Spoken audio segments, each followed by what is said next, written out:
Good morning. We are going to discuss about the regulation of respiration.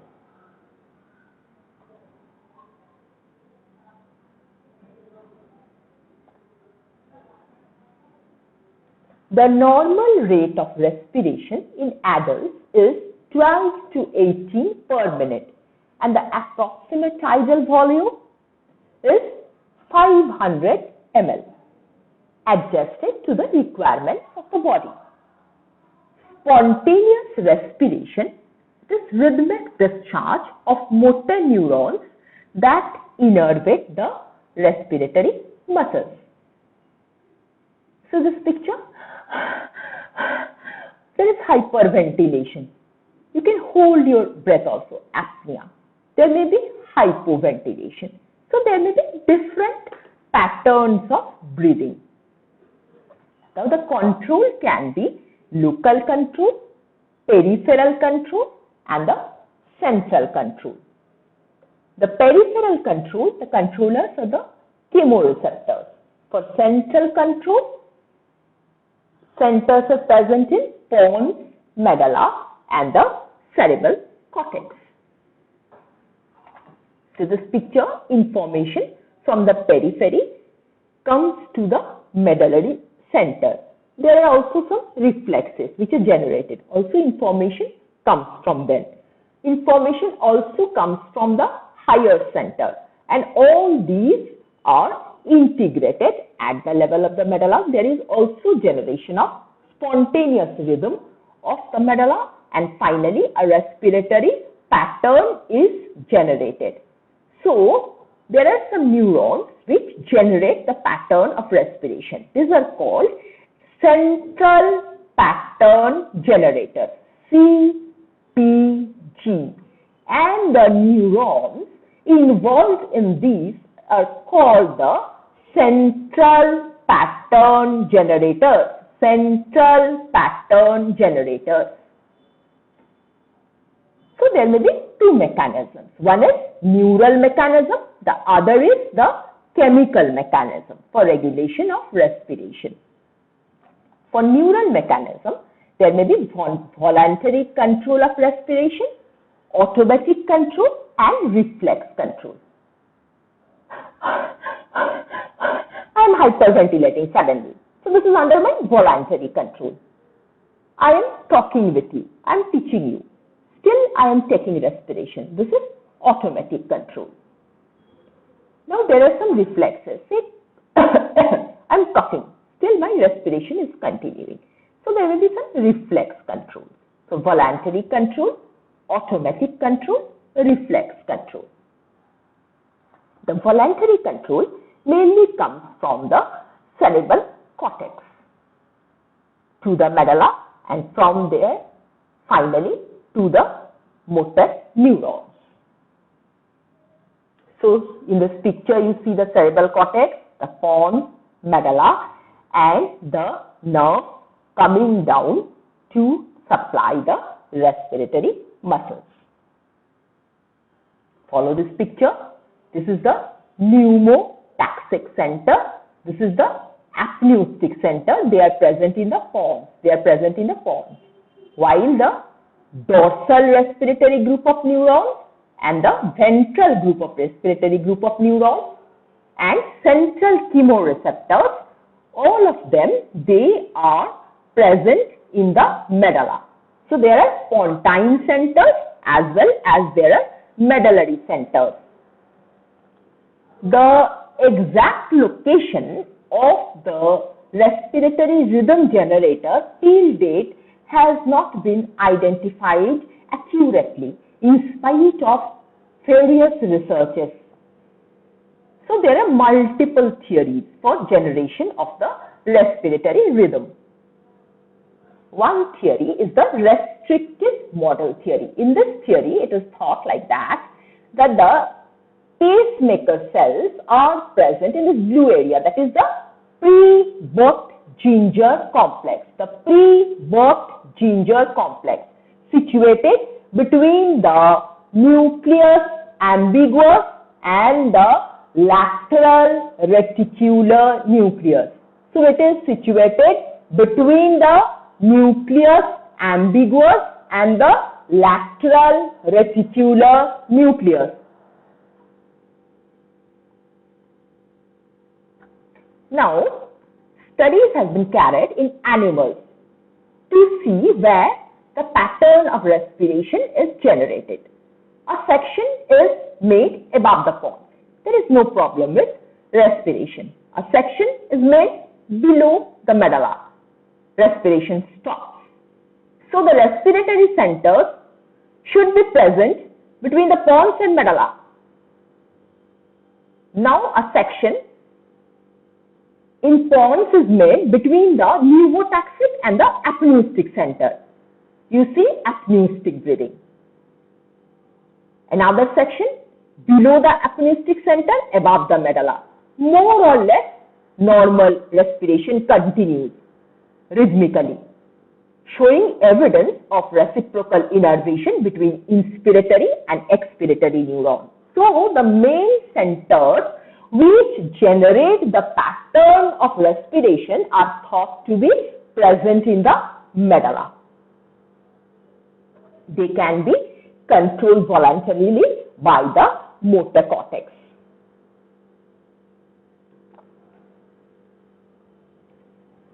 We should know about Ondine's curve. In conditions like bulbar poliomyelitis, tumors of brainstem, etc., automatic control is lost and voluntary control is only present. So you can breathe consciously. I can breathe consciously throughout the time, but my automatic control is gone. So after a time, what will happen? I will be exhausted and die. This is known as the Ondine's curve.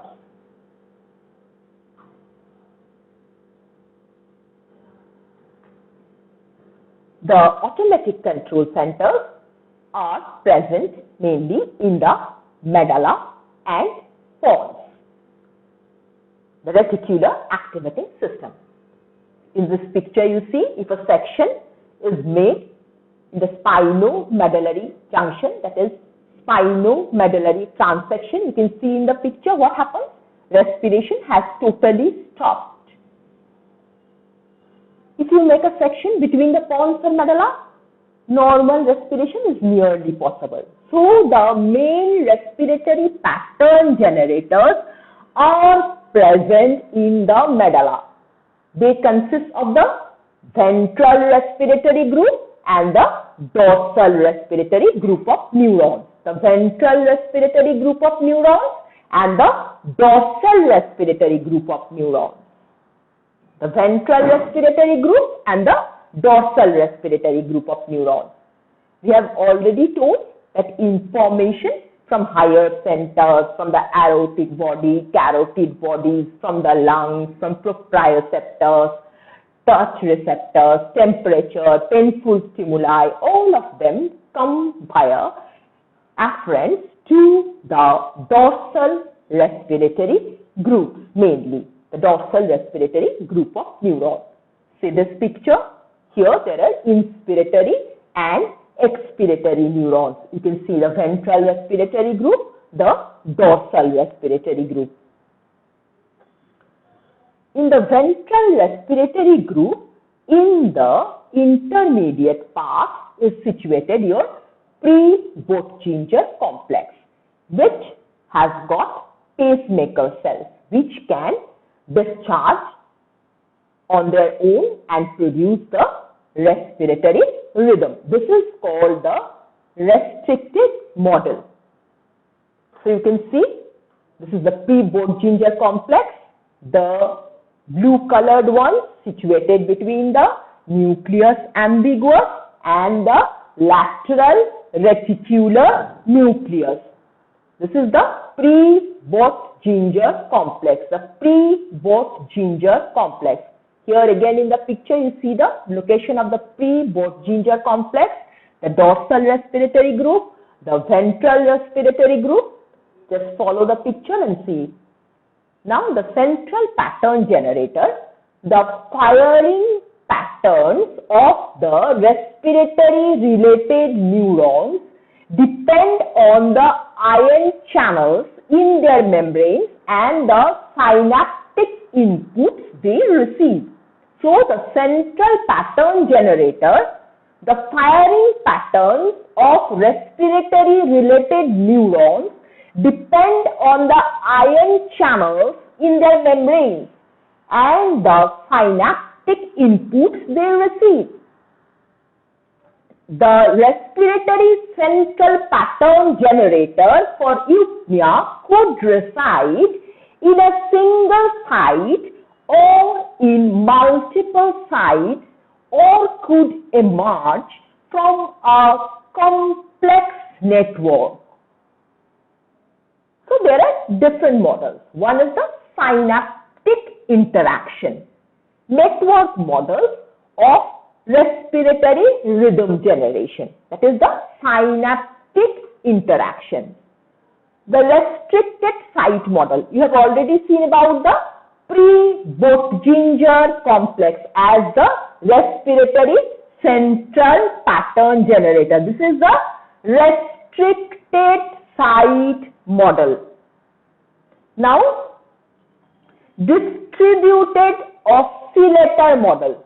That is, there is more than one central pattern generator, and any one of which could take over the job of generating the respiratory rhythm depending on the conditions.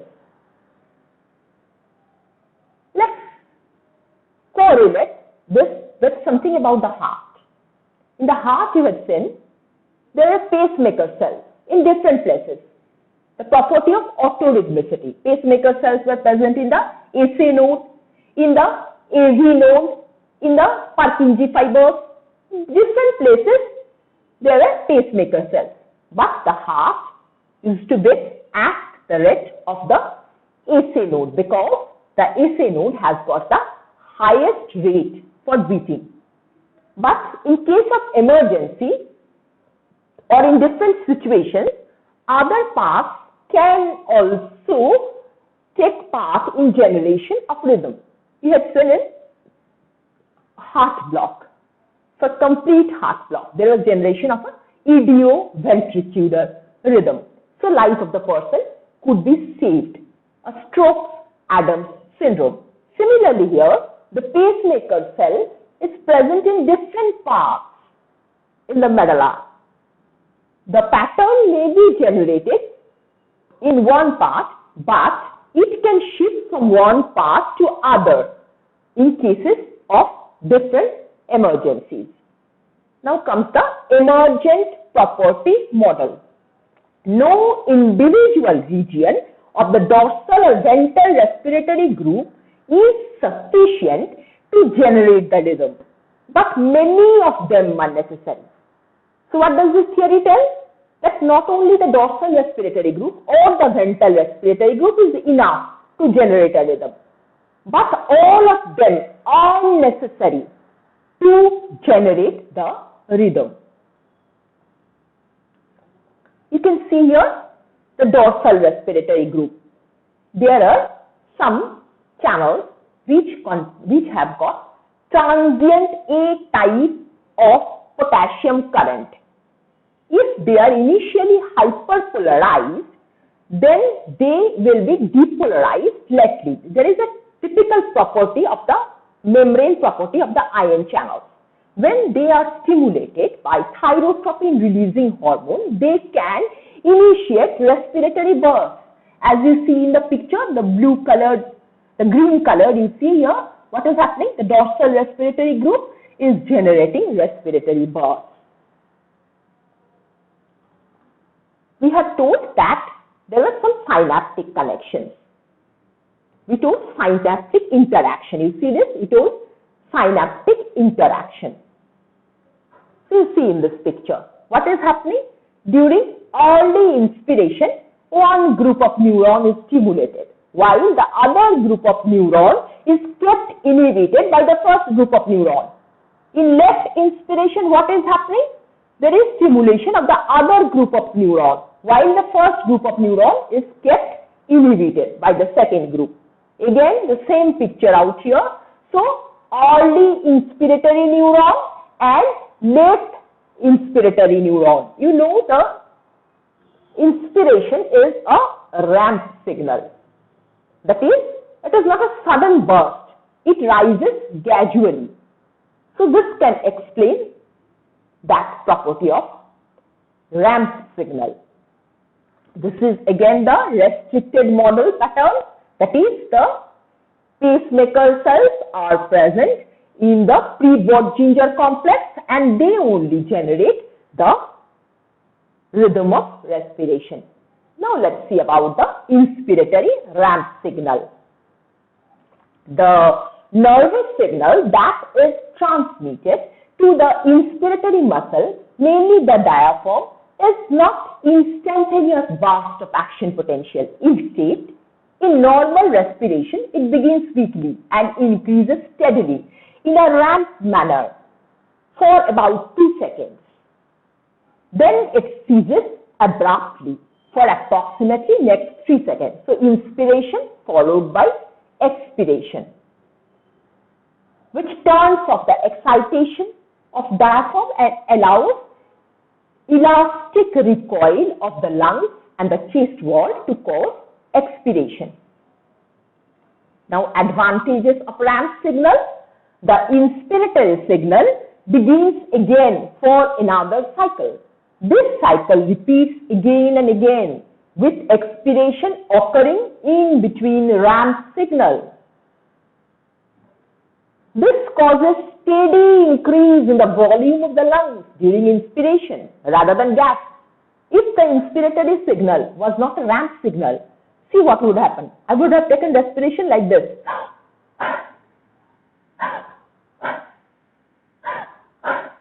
But it is normal, not normal, no? So I am not having inspiratory gas. Both dorsal respiratory group and ventral respiratory group are interconnected and equally important for rhythmic respiration along with several other neurons in the vicinity. There is reciprocal innervation between inspiratory and expiratory neurons. There are also integrator neurons.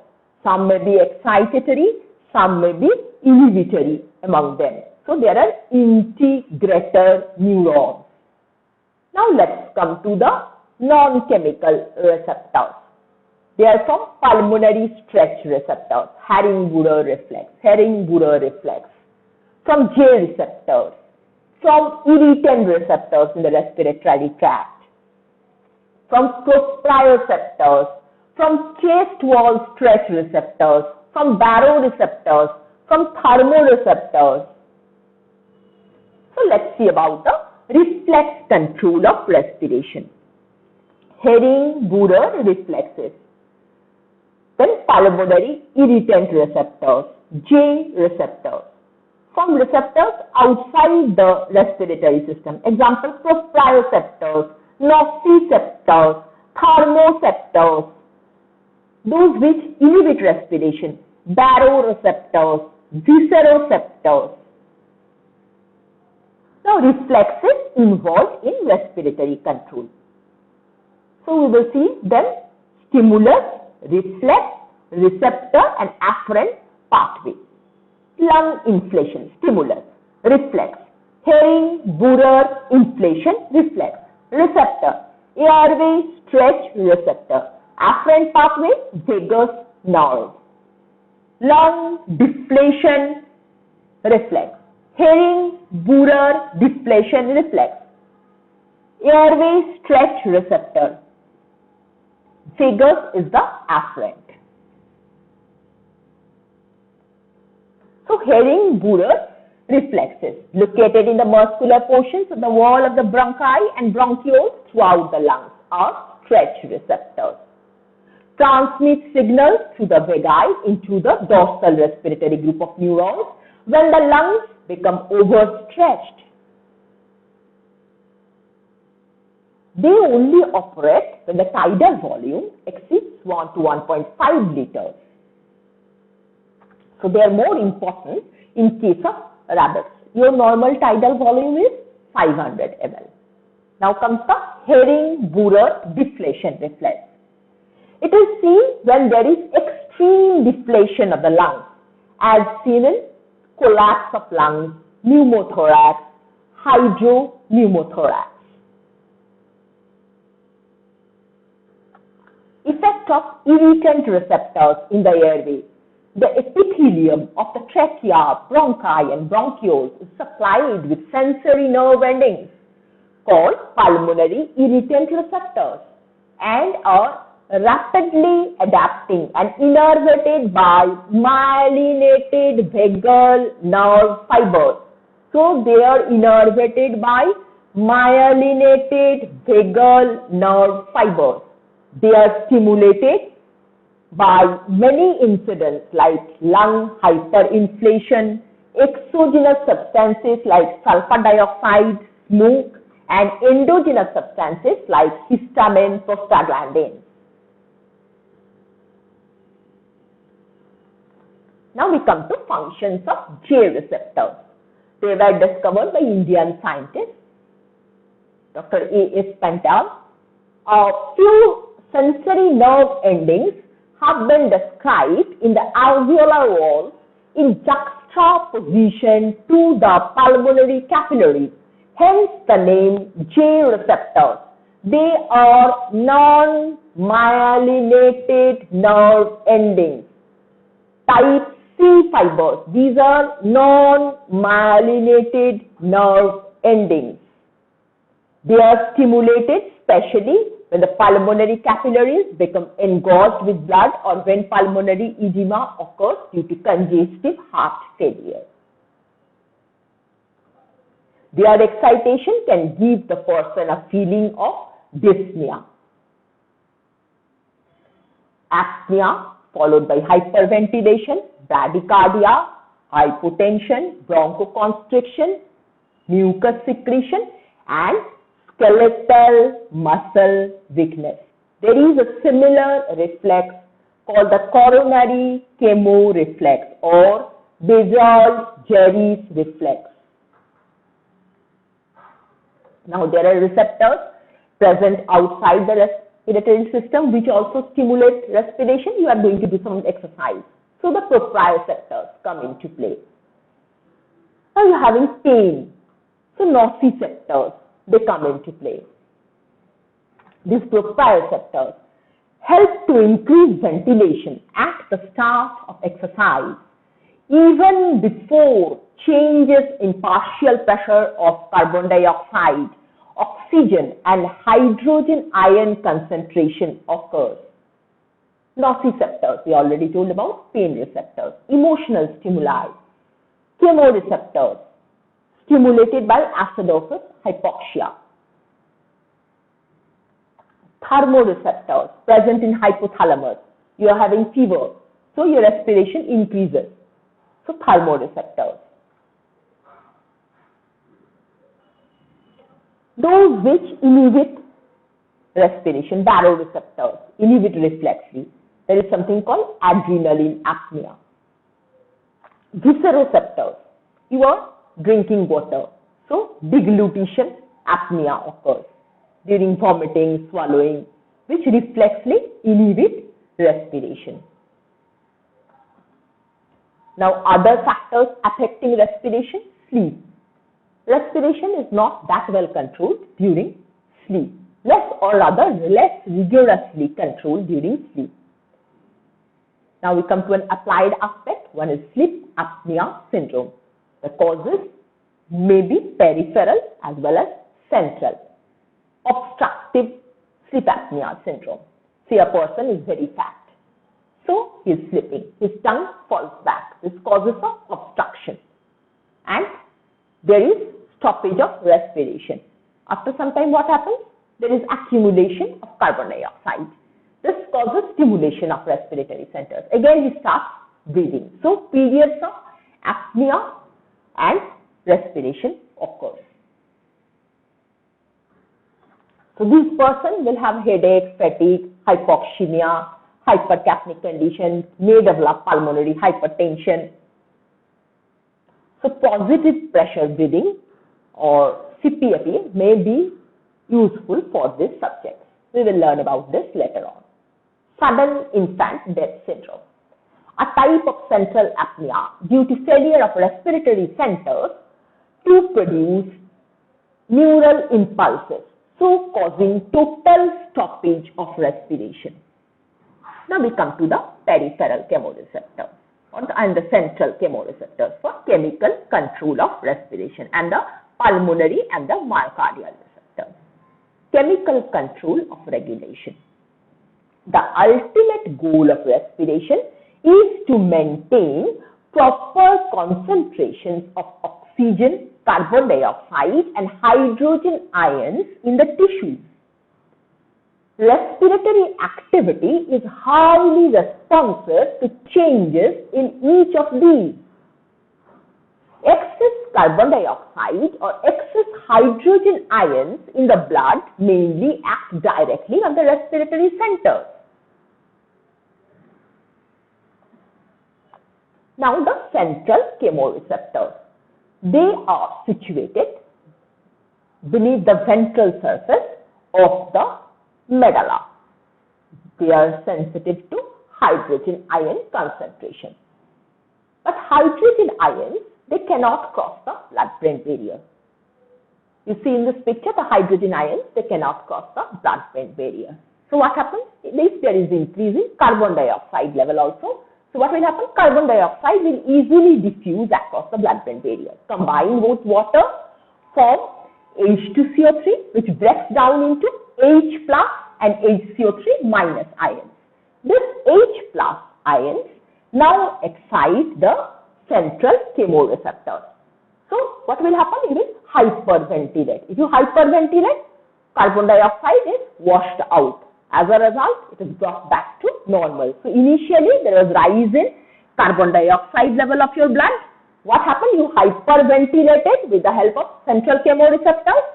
So there was washing out of carbon dioxide and carbon dioxide level was brought back to normal. You can see in this picture again the central chemoreceptors, the chemosensitive areas, the inspiratory areas, hydrogen ions, how they are stimulating, the location of the central chemoreceptors. Now we come to the peripheral chemoreceptors.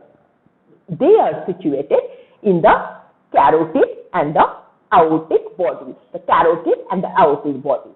See in this picture, in the carotid and the aortic bodies. Now you see the information goes via the vagus and the glossopharyngeal nerve. The information goes back via the vagus and the glossopharyngeal nerve. The main controller of respiration is carbon dioxide, and it mainly plays its role via the central mechanism, while oxygen acts via the peripheral chemoreceptors, that is the aortic body and the carotid bodies. The peripheral chemoreceptors, in them there are type 1 and type 2 glomer cells. The type 2 glomer cells are supportive cells or substanticular cells. In the, you can see the aortic and the carotid bodies. Now, in the type 1 glomer cells, there are oxygen-sensitive potassium channels. What is present there? There are oxygen-sensitive potassium channels. So, if there is hypoxia, these channel conductance is reduced. You know, inside the cell, what is more? Potassium is more. Outside the cell, that is ECF, what is more? Sodium is more. So, if channels are open, potassium will try to move out of the cell.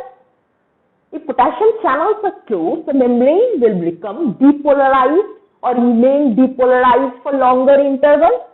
As a result, voltage-sensitive calcium channels will remain open for longer intervals, and this will cause release of more and more neurotransmitters.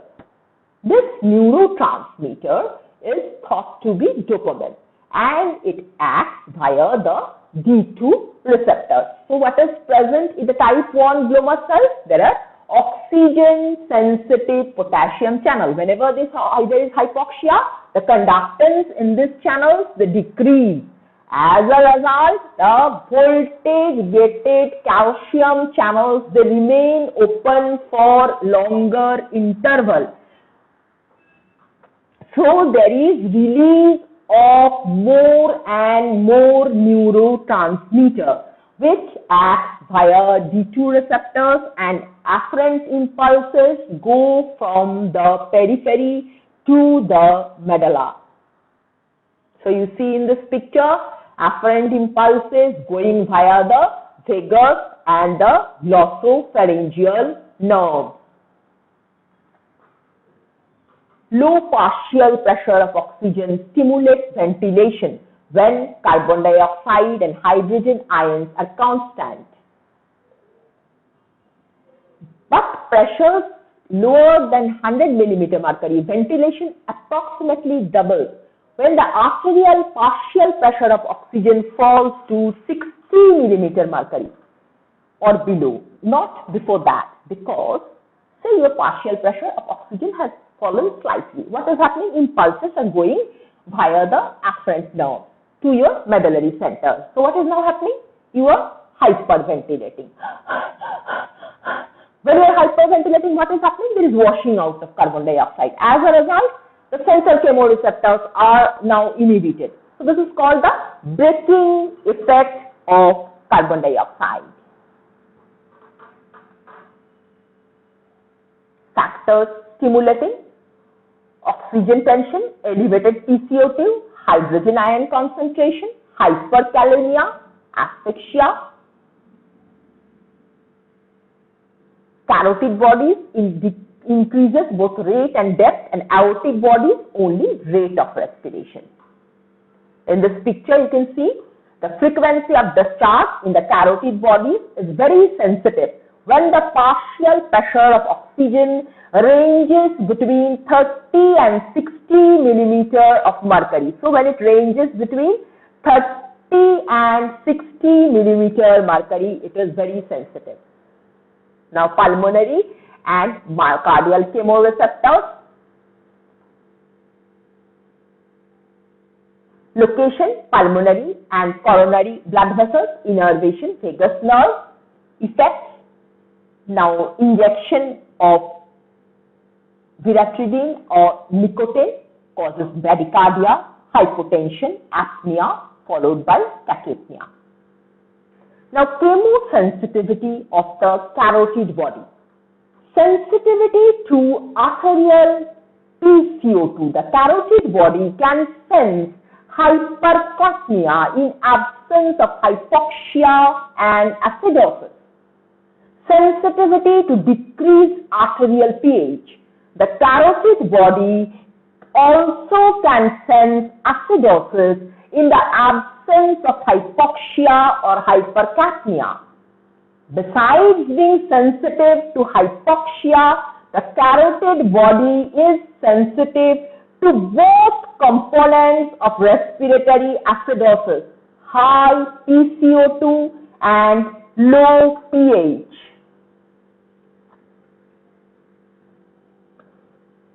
You can see in this picture effects of anoxia on a single isolated glomus cell. Anoxia elicits a depolarization and small action potential, and this is measured with a patch pipette. Now, effect of respiratory acid-base disturbance on oxygen sensitivity. In this picture, you can see it.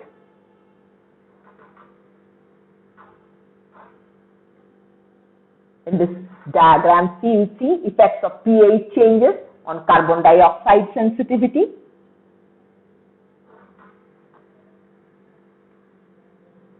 Now we will discuss something about applied aspects. One is chain stroke breathing. Apnea followed by hyperventilation. See the picture, hyperventilation followed by apnea. Causes: physiological, voluntary hyperventilation, healthy infants and adults during sleep. It can occur in high altitude, hypoxia. Pathological uremia, cardiac failure, brain damage. So you see apnea, you can see here apnea followed by hyperventilation. Apnea followed by hyperventilation. Now we come to Byers breathing. Respiration characterized by alternate eupnea and apnea. 3 to 4 cycles of normal breathing followed by abrupt apnea. And again abrupt onset of normal respiration. Seen in meningitis, severe brain damage and diseases affecting medulla. So this is picture of a Byers breathing. This is picture of Cheyne-Stokes breathing. Byers breathing. Cheyne-Stokes breathing. Byers breathing. Now we come to Kussmaul's breathing. Seen in metabolic acidosis. Rapid and deep breathing without uneasiness. Acidosis, there is increase in hydrogen ion concentration causing stimulation.